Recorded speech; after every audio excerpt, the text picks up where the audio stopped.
Samajwadi party कह रही है, जनता प्रशांत पार्टी जी, की सरकार ने समाजवादी किया है। पार्टी ये कह रही है, भुवन जोशी जी की पार्टी ये कह रही है, अखिलेश यादव ये कह रहे हैं कि एनसीआरबी के जो आंकड़े हैं वो अगर देखेंगे उद्योगपति तो निवेश नहीं करेंगे यूपी में आज भी।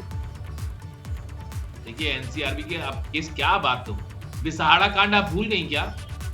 रामवृक्ष यादव कांड भूल गई क्या? पत्रकार को जिंदा जला दिया वो भूल गई क्या?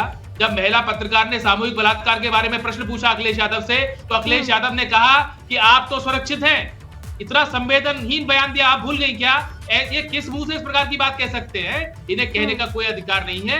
सारा देश जानता है, जनता के हृदय में बात मन में बैठी हुई है कि प्रदेश को जिस प्रकार से अपराध मुक्त करने का काम माननीय योगी आदित्यनाथ जी की सरकार ने किया है, वो आज तक किसी सरकार ने नहीं किया। बिल्कुल ठीक है भुवन जोशी, पहले गुंडा राज था, गुंडा माफियाओं का राज था उत्तर प्रदेश में, और जो आप माहौल निवेशकों को नहीं दे पाए, उद्योगपतियों को नहीं दे पाए, वो बीजेपी दे रही है, तो दिक्कत यहाँ पर शुरू हो रही है सर आपको। भुवन जोशी, मैं निश्चित तौर पे कहना चाहता हूँ माननीय, ये अपनी जमीन पर नर्सरी बना के सिर्फ झाड़ बेचकर साल में 2 करोड़ कमाते हैं। उनके सीक्रेट्स को सीखना चाहते हैं तो फ्रीडम ऐप को अभी डाउनलोड करें। मुख्यमंत्री जी का के बयान को मैं अभी बॉम्बे में सुन पा रहा था, मैं देख पा रहा था बुलडोजर की बहुत तारीफ कर रहे थे। मैं कहना चाहता हूँ ये बुलडोजर केवल धर्म और जाति देख के काम कर रहा है, खासतौर पे समाजवादी पार्टी के नेताओं को और कार्यकर्ताओं को ये टारगेट क्या काम कर रहा है। एक विपक्ष से कैसे उम्मीद कर सकते हैं हम लोग इनको सहयोग करेंगे जब हमारे कार्यकर्ताओं पदाधिकारियों को हमेशा बुलडोजर चलाने का काम करते हैं। निश्चित तौर पर नेताओं और समझ रहा है युवा को लगातार जब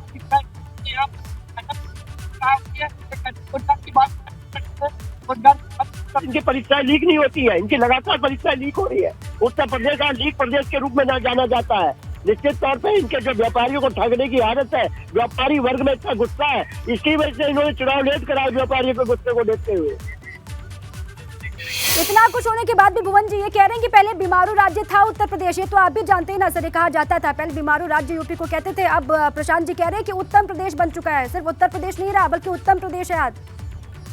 माननीय योगी जी की जब से सरकार आई है, मैं बहुत जिम्मेदारी से आपसे कहना चाहता हूँ, ये बहुत जिम्मेदार चैनल और गंभीर पत्रकार आप हैं, मैं आपसे कहना चाहता हूँ कि जब से योगी सरकार आई है, केवल यहाँ पर जो प्रदेश का जो सौहार्द खराब हुआ है, हिंदू मुस्लिम में जो पहले में प्यार मोहब्बत था, गंगा जमुना जो तहजीब थी, उस सब को खत्म करने का काम माननीय योगी सरकार ने करा है।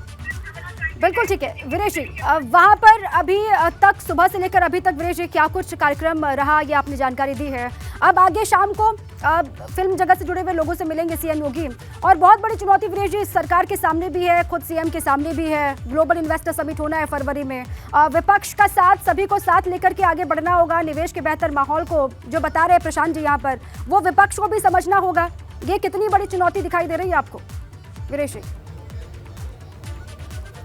देखिए, राजनीति केवल राजनीति के लिए नहीं किया जाना चाहिए। अगर उत्तर प्रदेश के विकास की बात हो रही है तो उसमें हाथ बढ़ाना चाहिए, लेकिन विपक्ष की मर्जी है, जो करे उसका रिजल्ट जनता देगी। क्योंकि यूपी में निवेश आएगा तो युवाओं को रोजगार मिलेगा, बेरोजगारी दूर होगी और उत्तर प्रदेश का विकास होगा तो सबका विकास होगा, नेताओं का भी विकास होगा, उनके कार्यकर्ताओं का भी विकास होगा, चाहे वो समाजवादी नेता हों, चाहे कांग्रेस के हों, बसपा के हों, किसी भी पार्टी के हों, चाहे भाजपा ही हों। विकास तो पूरे मूल में होता है, लेकिन अगर विरोध करना है तो विरोध किया जाए। लेकिन नियत साफ है मुख्यमंत्री योगी आदित्यनाथ की, और ये वजह है, उन्होंने कहा कि ये मेरा घर है, देश की औद्योगिक राजधानी है। मैंने सोचा कि आमंत्रण अगर घर वालों को देना है तो मैं स्वयं उनके बीच पहुंचकर आमंत्रण दूं, उनको न्योता दूं। न्योता अपने घर वालों को हाथ से दिया जाता है, उनके बीच पहुंचकर दिया जाता है, उनको भरोसा दिलाया जाता है कि सब कुछ ठीक रहेगा, आप हमारे यहाँ आइए, निवेश कीजिए।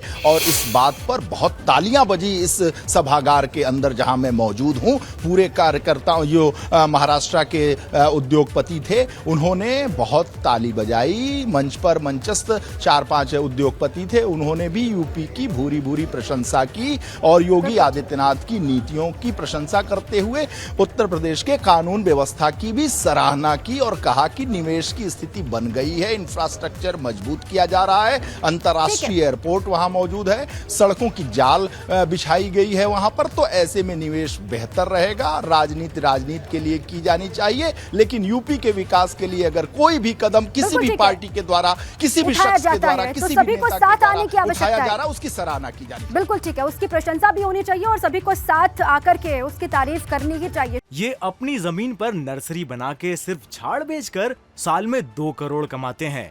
उनके सीक्रेट्स को सीखना चाहते हैं तो फ्रीडम ऐप को अभी डाउनलोड करें।